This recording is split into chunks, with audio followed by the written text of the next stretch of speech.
All right, let's make sure this thing's working. I think we got it. That was for you, Millie Monday. Whoa. And Mary Brooke. Mary Brooke likes some Lizzo also. All right, let's make sure we can see each other. I think we can see me. He's getting a little close. I got to wear this thing. Y'all cool with that? Back, optical illusion. He was mask shaming me. It is an optical illusion. But, Hunter, how you doing? Good. Good morning. We are live stream. We are streaming live. We're live streaming from the east side. Look, we're going old school. We got one camera. We got some people here. We're all 6 feet apart. 5.5. But yeah, we're streaming live from the east side. And Belle is here somewhere. Belle got this place set up for us. Belle, come say hi. Hey! All right. What are you grateful for today? Grateful for internet access in the East Office. Power? Internet access? I'm not grateful for power. My power's still out. Ooh, how's that fridge doing?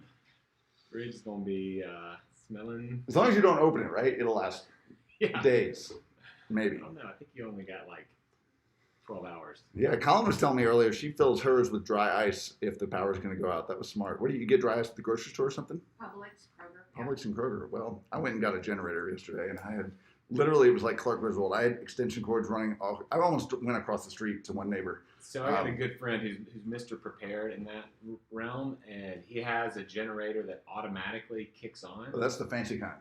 So just be aware. So his kicks on about 6 o'clock or whenever the storm came through Sunday night. He's watching TV. All his neighbors power like blinds up, showing everybody he's living like large. He's like the hero, right? Well, at 10 o'clock, his alarm goes off. ADT's wired in, and they said you need to get out of the house. Your carbon monoxide levels are way too high.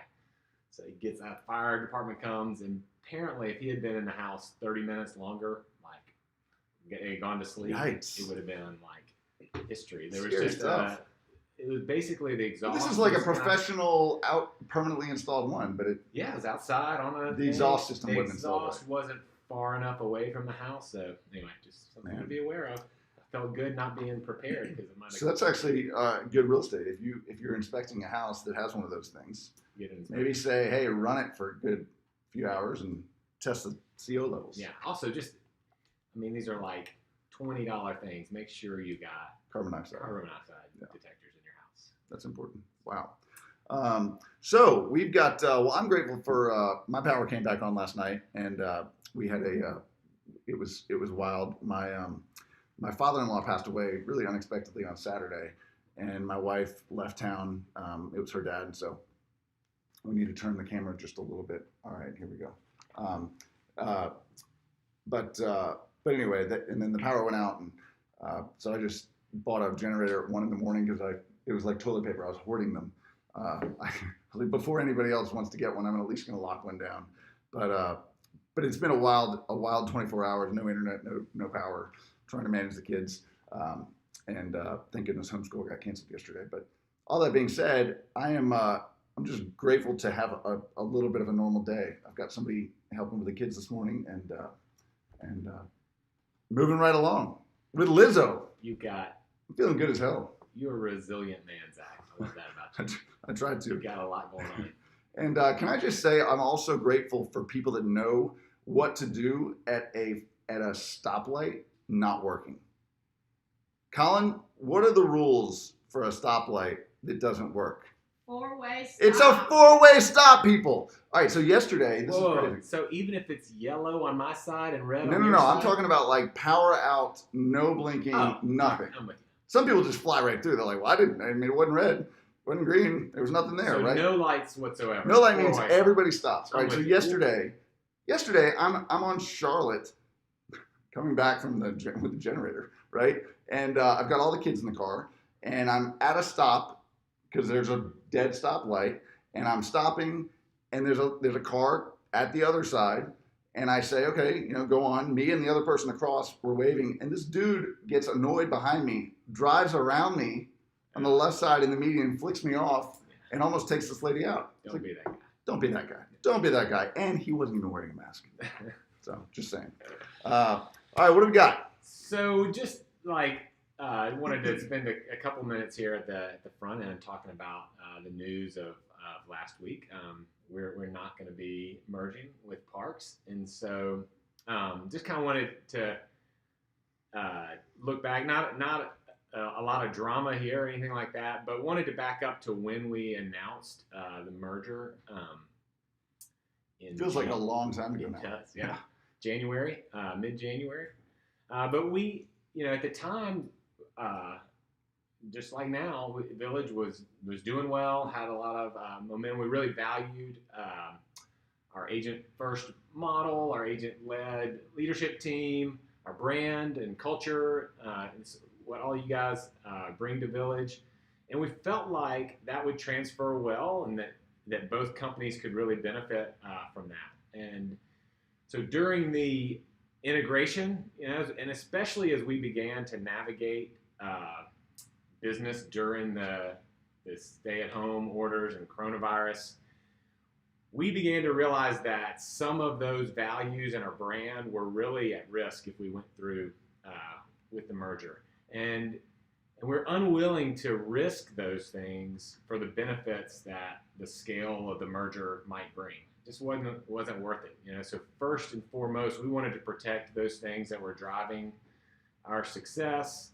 Plus, like navigating in this environment as a smaller, more nimble company, relying on our existing model and a little bit narrower of a focus versus offices spread out all over Middle Tennessee, like that felt less risky and like a better decision for Village. So we continue to experience growth and success in the marketplace. We got another big company. Thanks to y'all. Yeah. Our agents are kicking. Totally. Somebody. And it's an attractive place to be thanks to y'all. So anyway, just the attractiveness of merging diminished over time, and so it just made sense for us. How do you feel? I feel good. I feel like I'm so ready to just get moving. I Yeah. feel like I've been on kind of this holding pattern for the last, 3, 4, 5 months.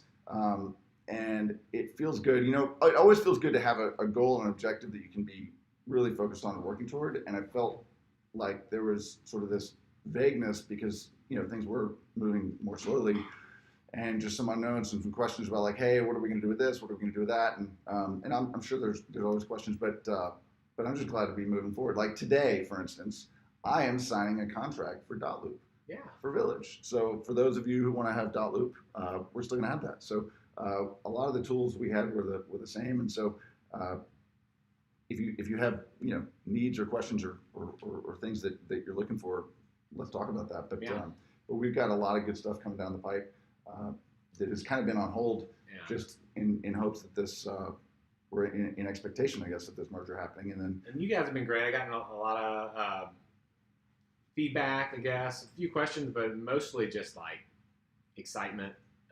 And so appreciate that. Appreciated your trust in kind of going down the path, thinking that it might be a good idea, but we're all excited and united around where we're going now.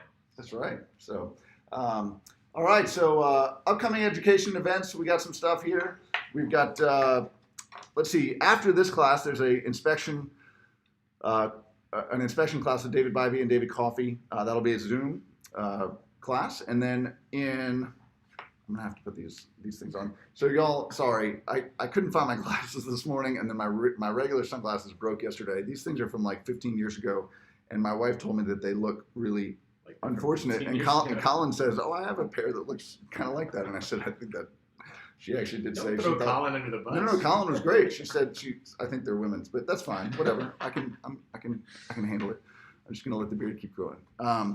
We're all good with that. So let's see. The tech inspections. That's on Thursday, and then following that, we're gonna do Menti Monday. Obviously, I had to cancel that yesterday because of the power and the internet, but we are gonna resume that again Monday. And then Lee Fund, our very own Lee Fund, is gonna do a Zoom class on selling your value next week. So thanks, Lee, for that. And then you can see the rest of this. We're going to send this out too, so I won't bore you with all the reading of it. Again, NAR, Right Tools Right Now. You can go and get some free education with that. And then, without further ado, Hunter's going to tell you a little bit about some stuff that's going on in the marketplace and whatnot. So first of all, just I thought this was kind of funny, social distancing that us guys can get excited about. So saw that pop up. Like that is definitely something that. So does that mean they're going to put more fences up or the barriers? I think they're just saying it's one man at a time there. So. One man at a time. Don't do that.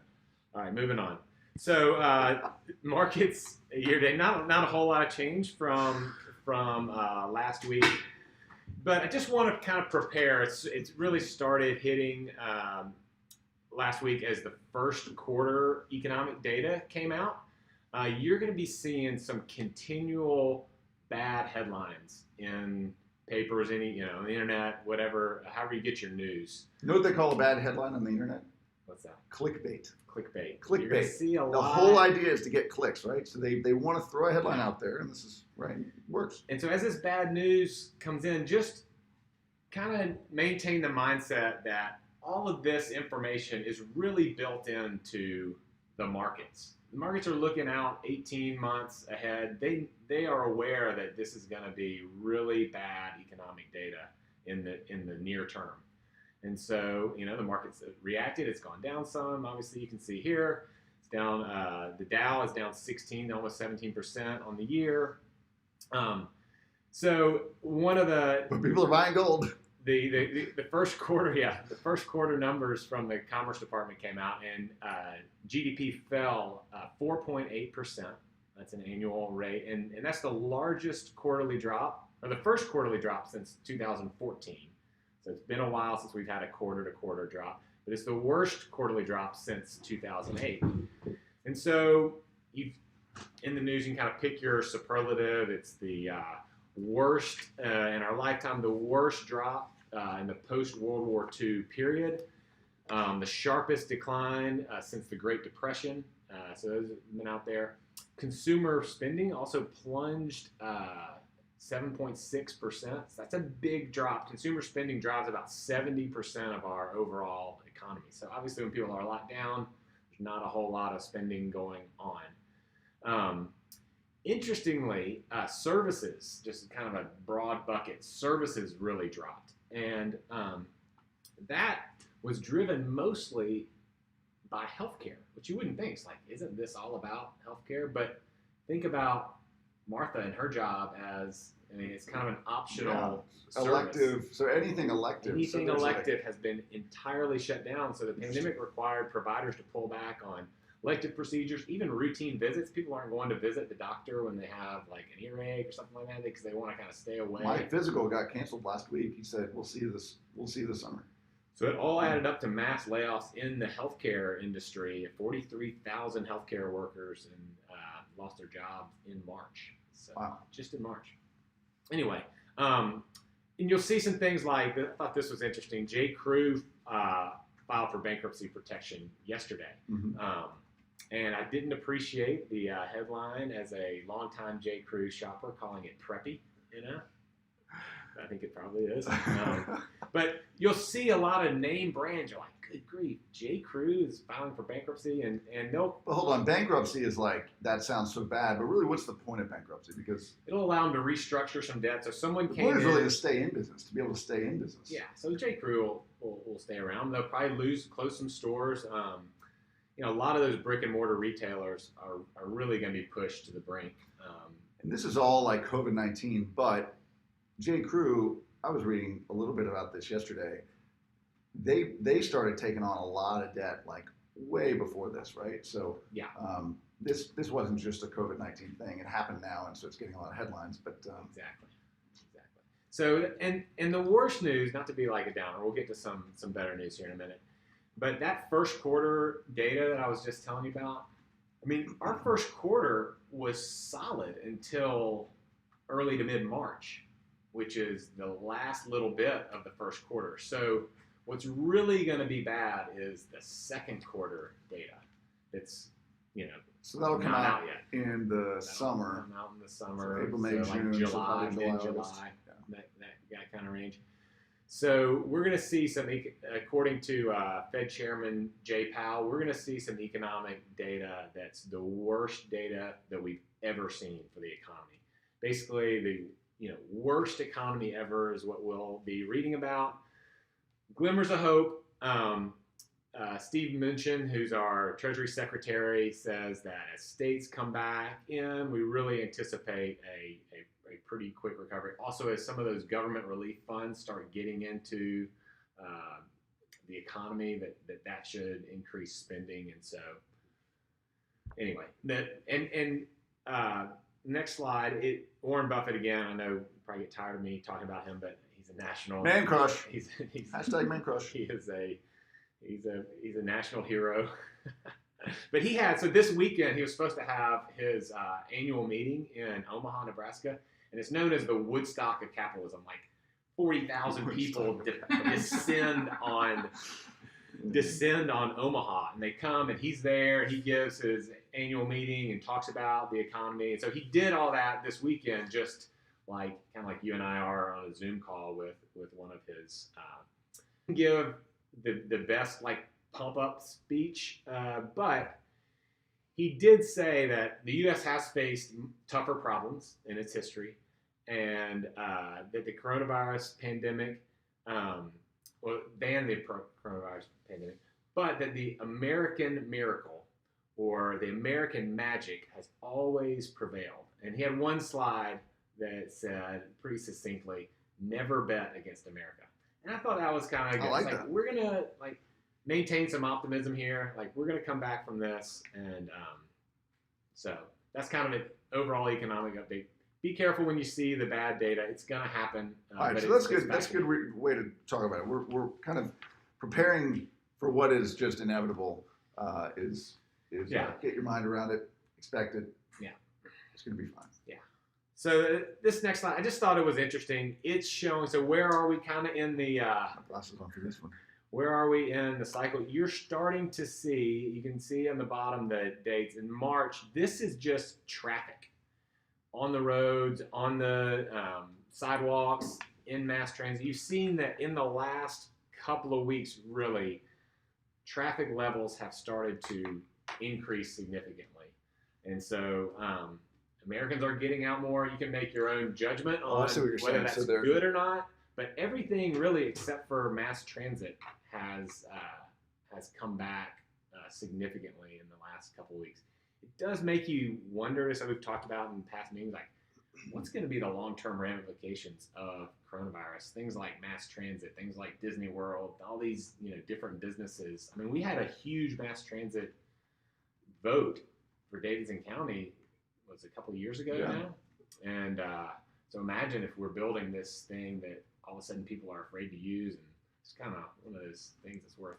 I mean, I still think, how are you need mass transit, and hopefully we can just get a vaccine and move on. But I'm surprised walking took as much of a dip. I mean, I guess walking to work, but I see more people walking than I've ever seen. Well, I mean, I think if you look at big cities, when there was a shutdown mode, it was stay home. Yeah. It was a stay-home order. And you're not walking to restaurants to go hang out. Right. Your office is probably closed. So, okay. So a couple things. Zillow, a new study came out. They have economists, and they're expecting a 2 to 3% drop in value in 2020. You can kind of see that. It starts at 100%, and then the downturn happens. They have a couple of different scenarios there, but their most likely case is for a 2 to 3% drop, and then recovery by the end of next year. And then chief economist Dr. Yoon had a 0 to 2% gain. We talked about that last week.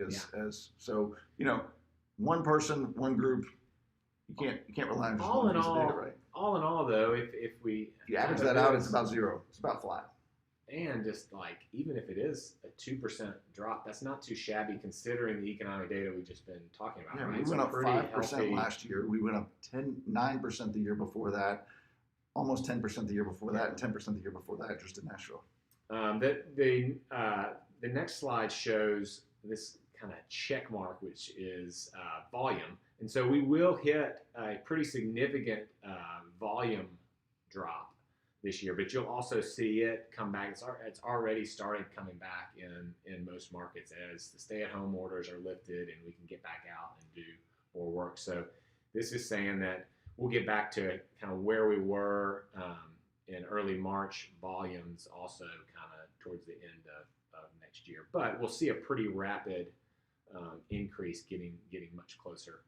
What are these scenarios? Do you remember what those are? So again, it's your most optimistic is your least middle optimistic. of the road is the blue, and then your most pessimistic is is the yellow.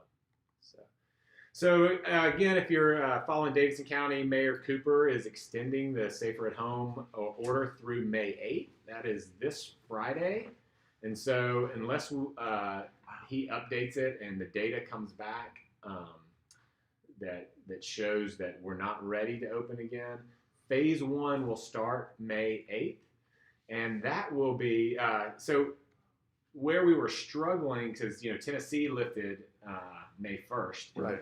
And so we're following kind of the government guidelines. Our Williamson County office opened, Franklin office opened May 1st, which was last Friday. And so Davidson County though had a little bit too high of a transmission rate and a 14-day new case trend that was in the less than satisfactory level.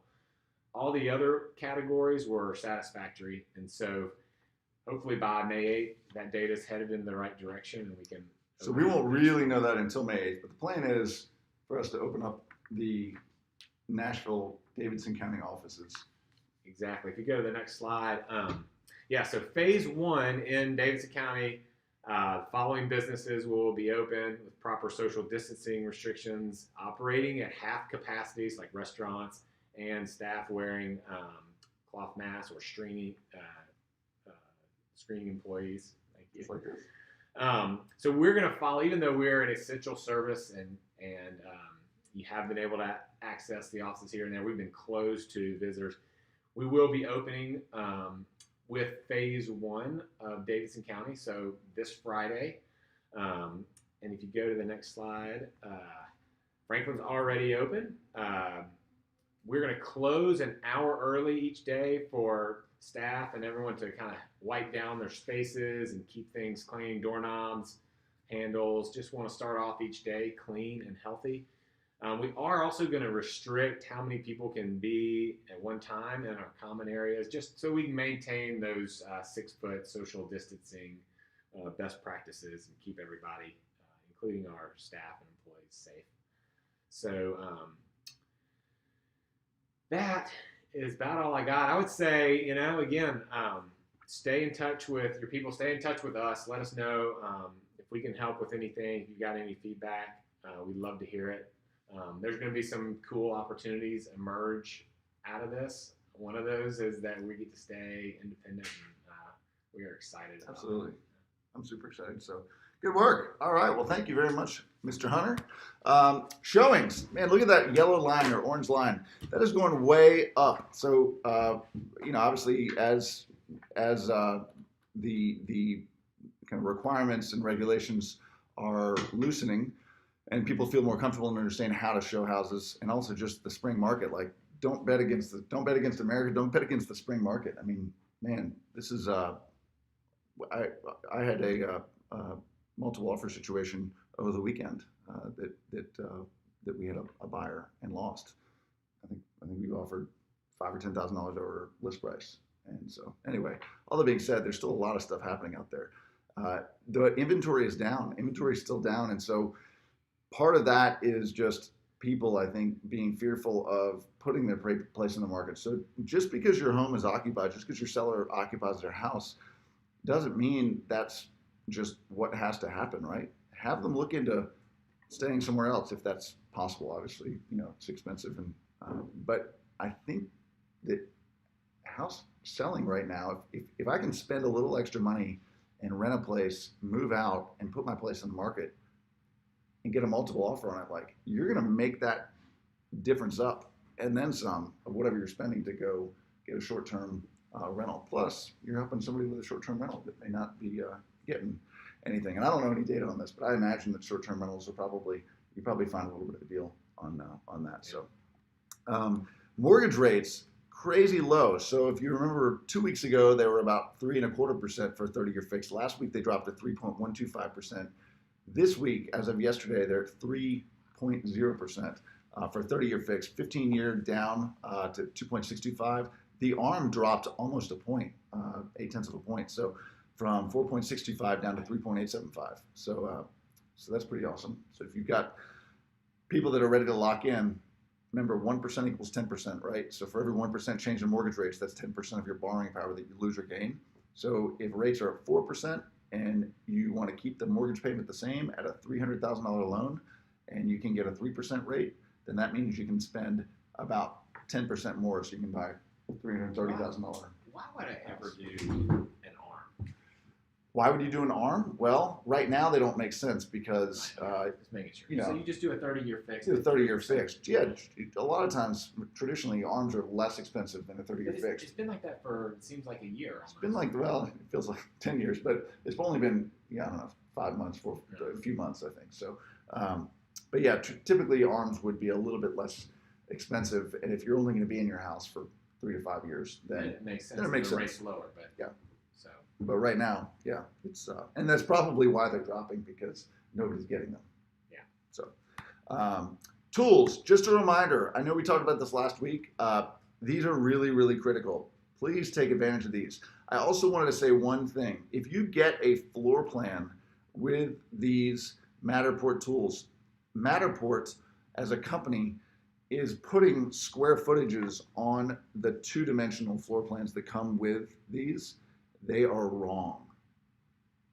And I don't know why they're doing it. I wish they would stop. I've asked them to stop.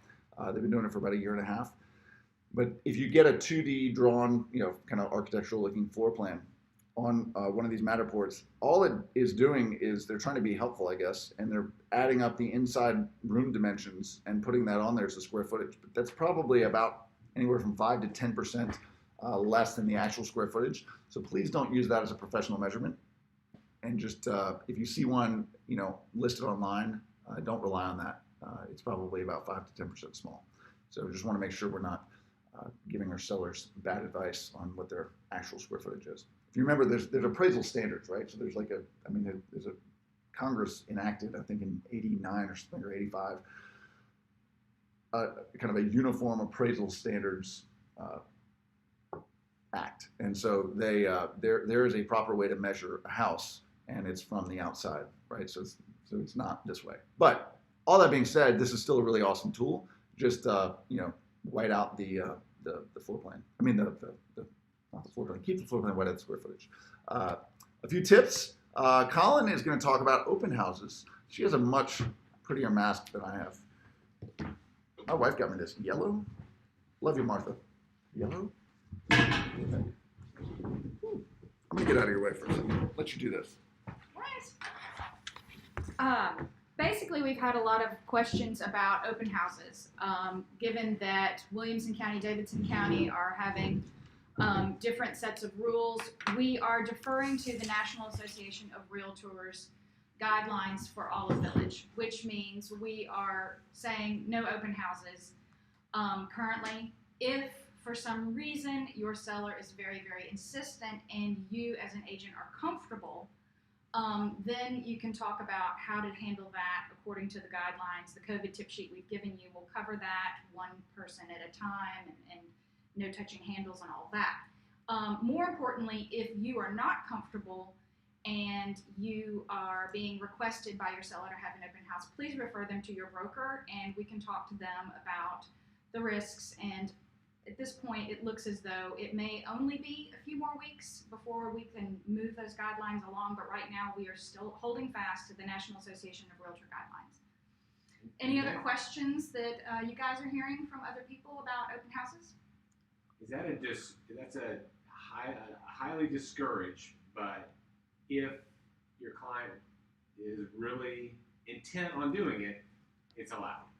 And that's Yes. we're following that policy. Yeah, highly discouraged as a village, as a company. So even if you're a Williamson County agent and all the other agents around you are having open houses, we as a company are discouraging that to follow along with National Association of Realtors. That doesn't mean you couldn't do a Matterport tour and still do a virtual open house, right? So you can put an open Sunday sign and put a link or a QR code on a sign in the front yard. I mean, again, a lot of interesting things are going to come out of this. I think we can be creative. There's a lot of creative ways to show the house. As we've learned from this, is that there are a lot of ways that we are able to help our clients and help people get into homes virtually. And then, there's always, as we've talked about before, there's always showing contingencies, viewing contingencies that can be put into place when everything just feels a little safer.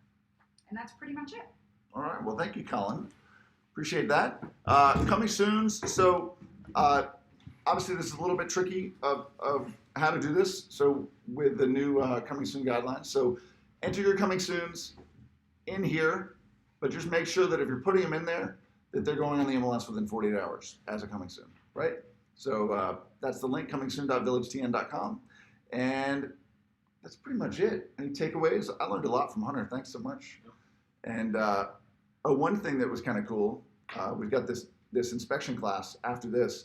Home inspections, I did learn, I guess, that from a generator standpoint, I just assumed that if you had like a permanent generator, that like there's no problem, right? Yeah. So that's something. If I sell a house with that, I'm gonna definitely ask about carbon monoxide and let it run for a few hours. We're gonna end. Oh, you know what? I thought I had a video to end, but I don't. So we'll just wrap it up there. All right. Thanks so much, everybody. Enjoy your day.